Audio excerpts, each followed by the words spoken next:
So let's talk about something that really blew up in the hockey world. We're diving into how a really popular tradition of support, something everyone was used to, suddenly spiraled into this massive, league-wide controversy. It's a whole story about jerseys, tape, and a big question at the very heart of the sport's identity. Okay, let's get into it. You've probably heard this phrase a million times, right? Hockey is for everyone. For years, this has been the NHL's official slogan for all its inclusivity stuff. It's simple, it's powerful, and it's the backdrop for this entire conflict. First, let's get some quick context. Theme nights are a huge part of the NHL culture. Celebrating everything from military appreciation to hockey fights cancer. And a central piece of these nights has always been the players hitting the ice for warm-ups wearing these awesome special edition jerseys. And when it came to Pride Night specifically, you'd see players wrap their sticks with rainbow-colored pride tape.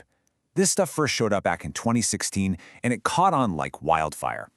It got so common, so fast, that one writer called it an ingrained part of hockey culture.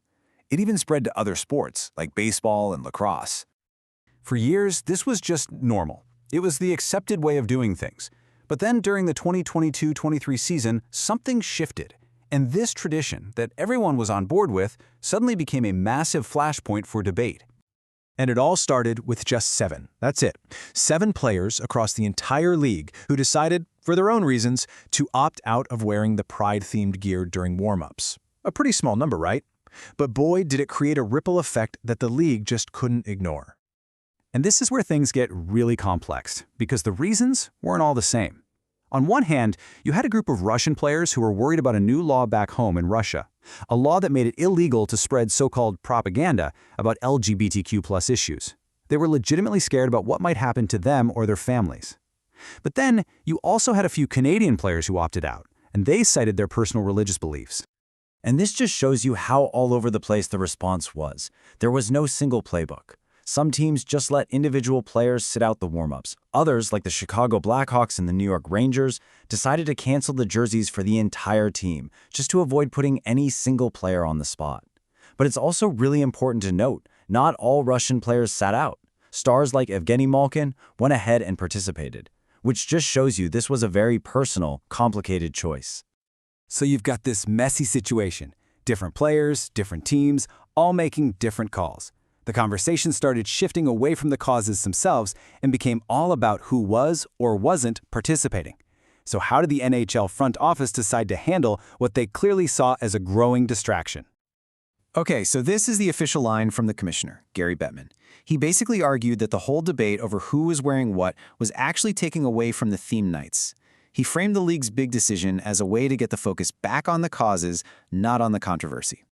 And wow, their solution was big. In June of 2023, the league brought down the hammer and banned all themed warm-up jerseys. And that's a really key point. This wasn't just about pride jerseys. It was everything. Military appreciation, hockey fights cancer, all of them. That whole visual display of player support during warm-ups, it was just gone. Well, the backlash was immediate, and it was intense. People were not happy. Critics were basically saying, wait a minute, you're silencing the huge majority of players who want to show support just to accommodate a tiny few who don't? And since you could still buy the jerseys as a fan, some people felt it was just a money grab. For a lot of folks, it made that whole hockey is for everyone slogan feel pretty empty. And look, this wasn't just angry fans on the internet. We're talking about major partners. The You Can Play project, which is dedicated to inclusion in sports and was one of the NHL's original partners on all this, they put out a statement saying they were concerned and disappointed with the league's move. So you might think, okay, controversy over, the decision is made. But nope. Just when things seemed to have settled down for the summer, the whole thing flared up again. Right before the next season was about to start, the league quietly let it be known that the ban didn't just apply to jerseys, it also included pride tape on sticks. Okay, so let's just run through this timeline real quick because it happened fast. It starts with a few players opting out. That leads to the league banning all themed jerseys in June. Then, just before the new season, they extend the ban to tape. That leads to a player openly defying the new rule, and then just days later, the league completely backtracks on the tape. What a whirlwind. So what actually forced the league's hand? Well, it was kind of a perfect storm, really. It came down to 3 key things. First, you had player defiance. Travis Dermott of the Arizona Coyotes was the first to just go out there and use Pride tape anyway. Then came the sponsor pressure. Scotiabank, a huge NHL partner, put out a statement supporting Pride tape and even started a giveaway. And bam! Within days, the league reversed its decision and lifted the ban on the tape. And this is probably the most important thing to remember about where we are right now. While players can, once again, use Pride tape on their sticks, that original, much broader ban on all themed warm-up jerseys, that is still in place. The main event, the biggest visual show of support, is still gone. All of this controversy, all this back and forth, it kind of makes you step back and ask a bigger question, right? Why does this stuff, the visual symbols, the jerseys, the tape, why does it matter so much in the world of professional hockey anyway? Well, for a lot of people, the answer boils down to one single powerful number: 0. That is the number of openly gay players who have ever played in the entire 100-plus-year history of the National Hockey League. And just so that number really sinks in, take a look at the other major leagues. The NFL has had at least 16 out gay or bi players in its history. Major League Baseball has had 3. The NHL, though, is still sitting at 0, making it a real outlier among the big North American men's sports leagues. Now, there is one person who could change that number. His name is Luke Prokop. He's a prospect in the Edmonton Oilers system, and he came out as gay back in 2021. If he ever gets called up from the minor leagues to play just one game in the NHL, he would be the first. And really, this quote just nails the whole argument, right? It gets to the heart of why so many people feel this visible allyship is so critical.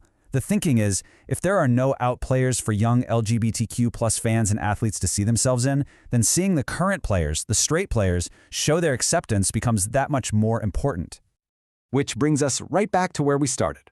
The league did an about-face on Pride tape, but that big ban on specialty warm-up jerseys, the most visible sign of player support, that's still in effect. And it just leaves this huge, lingering question. If the players who want to show support are actively being prevented from doing so, can the sport ever truly live up to its own slogan?